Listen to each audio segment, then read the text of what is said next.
Fight and Talk back again, and today I'm delighted to say I'm joined by Stevie McIntosh ahead of his fight against Ben Lakhdhar as part of Cage Warriors, the Trilogy Strikes Back. Stevie, thank you for your time tonight, mate. No bother, man. How's it going? Yeah, I'm not bad, thank you. I hope you're keeping well as well. So, it's the first fight on the Cage Warriors multi-fight deal. What's it mean to be joining such a prolific promotion?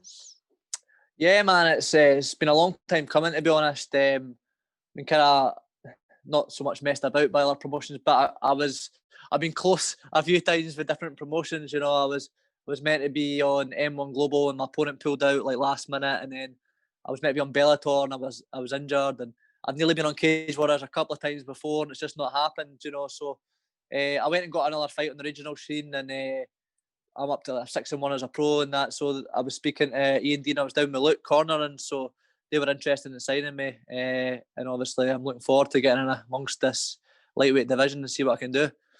It's the first fight, of course, of this multi-fight deal coming up. How important is it for you to make a big statement in a big way? Yeah, that's the plan, man. There's no easy fights on Cage Warriors. I know what I'm getting myself in for. Like, it's a sink or swim. Do you know what I mean? And especially at lightweight division, it's full of killers. But that's what I want, man. Do you know what I mean? I want to see what level I'm at, and do you know what I mean? I want to push forward to try and get to the UFC, and you know, this is a stepping stone. You need to. This is a place to go to try and get to the UFC. Do you know, these are all the best guys in Europe. So I've got a tough fight with Mehdi. He's undefeated, real good striker. But I'm prepared, man. I've dealt with. I've got guys in the gym that are a similar style to him. I'm more than ready for this fight, man. I can't wait to get in there. As you mentioned there, you're facing Mehdi Ben Lakhdhar. It's, I think, quite a big step up in opponent for you. What sort of fight are you expecting from him, and why was it important to take on somebody like Mehdi, who's sort of near the top of that division as it is? Well, to be honest, man, I just wanted to get to the top quicker. To be honest, I wanted the toughest opponents, and you know, Mehdi's like on a 3-fight win streak in Cage Warriors, and he fought this was like fight of the year, I think, with Joe McColgan last year. So like, you know, that's what I'm on, man. I want to kind of so much steal his limelight, but I want to push up to the top quick. You know, I want to beat these good guys, and like I said, I'm not there to try and take any on easy fights. I've never been about that. You know, I just want to test myself against the best guys, and like you say, it is a step up in competition, but it's not for I want to try. And you know, every time I've had like a real good fight, even on the local scene, man, my opponents have pulled out and stuff. So like you end up getting some guys short notice, which is not up to the level that you're at. But now I've got the opportunity to kind of show everybody what level I'm at, and I'm ready to do that, man. How frustrating has that been in the past, where you have had like last minute pullouts and not getting the opportunity to maybe show your skill set against something that you feel is on par to yourself? It is frustrating, man. You know, like almost every one of the times, like on my kind of record, there's some guys that actually aren't amazing, but it's just been the fact that like my first pro fight, I got a guy they pulled out, I think 10 days before the fight. Then I got another pull out. I got somebody else to replace him.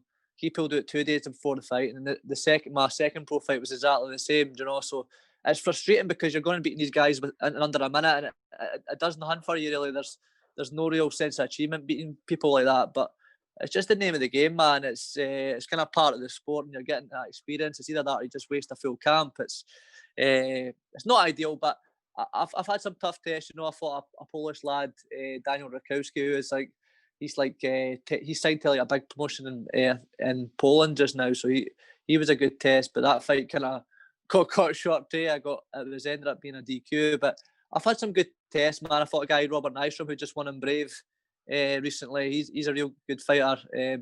So I've had tests in there, man. But like you say, I would probably say Mehdi is probably one of the better guys that I'm going to have like come up against. I know you mentioned his striking before. Is that the sort of fight you're expecting from him? And if not, how do you see him trying to play this fight out? Yeah, I mean, it's hard to say. Like I've only really watched a couple of his fights. He looks like he's predominantly kind of boxing based.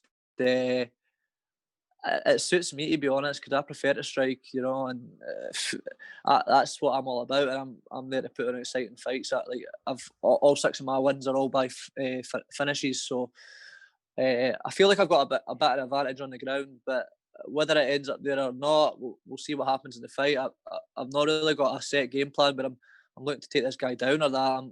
I'm there to stand and bang, and like that's what I'm all about. I'm there for an exciting fight, and I feel like I'm a better striker than him. So we'll see on the night who's a better fighter. There may be some Cage Warriors fans who haven't seen you compete yet. What can fans expect from a Stevie McIntosh performance? Well, I'm always looking to finish, man. I don't think I'm ever in a boring fight. So yeah, it's all either submissions or knockouts. So I'm there to put on an exciting fight and put it all on the line, man. That's what I'm there for. Nobody pays money to watch a boring fight, so I'm there to put on an exciting fight for the fans. There's something as well, I think it's becoming a little bit more common now with the likes of the Shevchenko sisters, the Hardwick brothers, having siblings competing. You, of course, and Craig, your brother, used to compete as Yeah, well. What was that yeah. like growing up? Was it a help? Was it a hindrance having another athlete in the household? No, well, I never got into MMA till I was 21. So I played football all my life, man. I was half decent. I played. I was in like first. It was like first division, so basically one for the Premier League in Scotland. I played. I got a couple of first team appearances when I was like 17, 18. Went and played reserves and stuff, and it just didn't work out, you know. And I was looking to get up. I was meant to play junior football, and I just wasn't enjoying it. And then my brother Craig was like, "Oh, you need to try MMA." It was kind of nobody had really heard it back then, and because it was probably about 8 or 9 years ago now. And Craig was right in it. He had a couple of amateur fights and stuff. So my brother was pretty mad back in the day. Like he was, so like I kind of got into it to kind of make sure he kind of stuck at it at first, which he was daft on it from the get go. But it got me into it, and it was fine. You know, me and him push each other. Like we were always different weight classes. Kind of, he was usually a featherweight, and then near the end of his career, he went up to lightweight. So, but me and him pushed each other. You know, we both used to train in Alloa together, but we then went through at a higher level maybe 6-7 years ago. But it's actually cool being on the journey with him, and it's good, man. Like he's taught me a lot of stuff along the way as well. So I look up to Craig with fighting, and he's kind of more just focusing on jiu-jitsu just now. But he's been doing a good job, man. He's beat some good guys. What was that transition like then, moving from football and playing first team to then cage fighting? I mean, it makes much more sense. It's a far cry from one another, really, isn't it? Aye, that's it. I think I was just athletic, man. So like, I was when I first got into it, man, I was like, what the hell is this? Like, but in the same way, I was like, oh, this is amazing. There's so much to learn, kind of thing. So I think that's what's always like made me like love MMA so much, because there's always so much to learn. But I just kind of took to it naturally. I kind of naturally took to striking and stuff. I ended up fighting after like 3 months of training, which was pretty stupid to be honest. But it was all semi-pro rules, so like you had the 4 ounce pro gloves. And like you obviously could only hit the body on the ground, but luckily I knocked the guy out in like 16 seconds, so it went pretty well. But that after that, man, just that buzz, I was hooked on it for then, and I've just kind of kicked on for there. And I wasn't really that well rounded until I went through to James Doolan's gym through in Bathgate at higher level. I kind of through our way. I mean, me and Craig were traveling for jiu-jitsu. We're doing like striking with like a Muay Thai gym, but it just wasn't working. We were missing all that in between, you know, the wrestling, the cage work, and all that. So I went through there, and like, I mean, the list of guys in that gym kind of speaks for itself. You know, I've my main, because I'm a lightweight as well. Like my main sparring partners, kind of for day one, I've had Stevie Ray, Graham Turner, Martin Delaney, like Danny Henry, Ian Phoenix. Like these guys are all like top level pros. So I think that's what made me like improves like really fast. And that's why I feel like it's been kind of a long time coming for me to get on these shows, because I've been sparring with these guys for like 6-7 years, you know, and I've held my own, winning rounds, and kind of everybody kind of knows about me on the local scene, but like because you're not on that big stage, nobody's really heard of you. So it's time to kind of get my chance to show what I can do. I was going to ask you about that actually, of course, being now at higher level under James Doolan. Just how good is the training, just how good's the gym, and just how good are the athletes that are coming out of that? I mean, for years now, they've been pushing out these top caliber lads. Yeah, amazing, man. in Scotland, there's not really anywhere else to train, to be honest. Like all the top level pros are all kind of in the same place.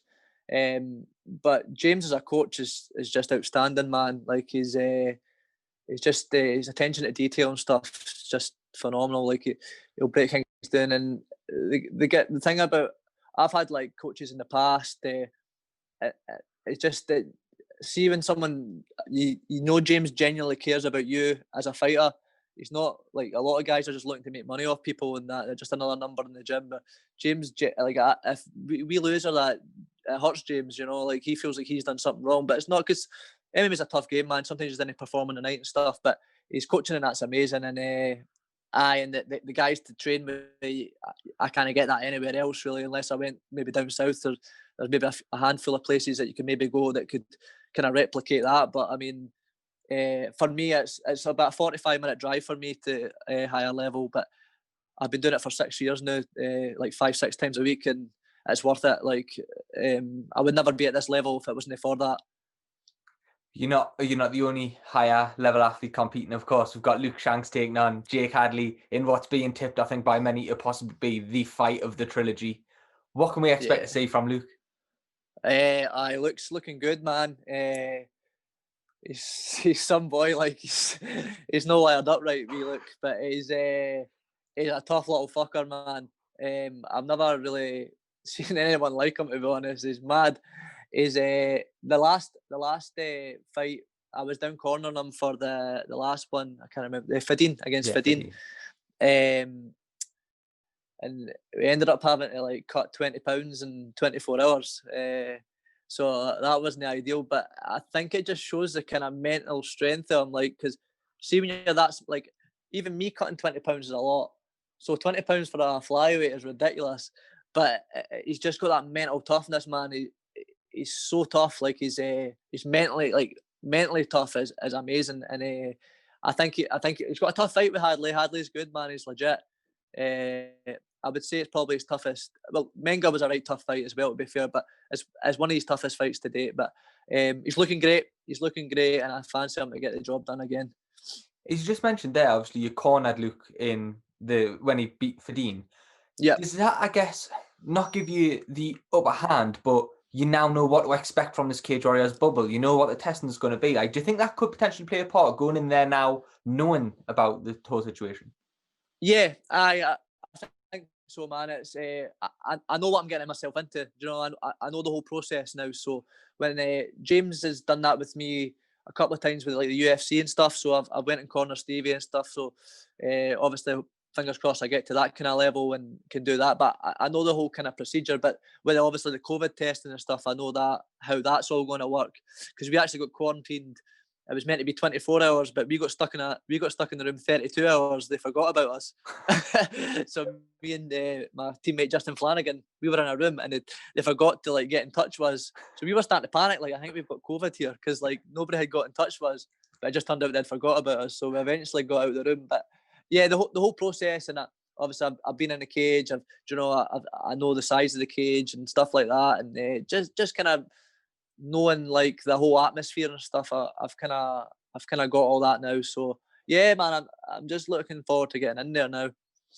There's a ton of lightweight bouts spread across the 3 nights. A win against Ben Lakhdhar, and I know you won't be looking sort of past any opponents, but where do you see ultimately a win against Ben Lakhdhar putting you in the division? And is there anybody else that you've got your eye on?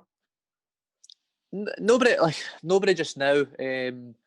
Like I only got signed maybe, I don't know what, 5-6 weeks ago. So I know some of the roster, obviously I know the top guys, and that's what I've kind of been looking at, and that's what I've kind of been basing my skill set against, you know. So like I've got to beat these guys. So I'm just going to play it by ear. Obviously, if I can get this win against Mehdi, then I'll start looking at the division and see what it takes me. But I think because Mehdi, I think he was originally actually meant to fight, what's the lad who's fighting for the belt? Jack Grant. He was meant to fight him, I think, in April, Mehdi. So he's obviously up at the top of the kind of division. So I feel like if I can get a win over him, then I'm right up there. Maybe not a title shot right away, but maybe another fight, and I could maybe be not too far away from that. So yeah, man, I'm excited. It's like you say, it's a big fight for me to go in and put a statement in and beat this guy. I know it's not an easy task, but you'll need to put me out because I'm not going to quit. So it'll be a good fight. If you look at the division as a whole, just how good do you think it is?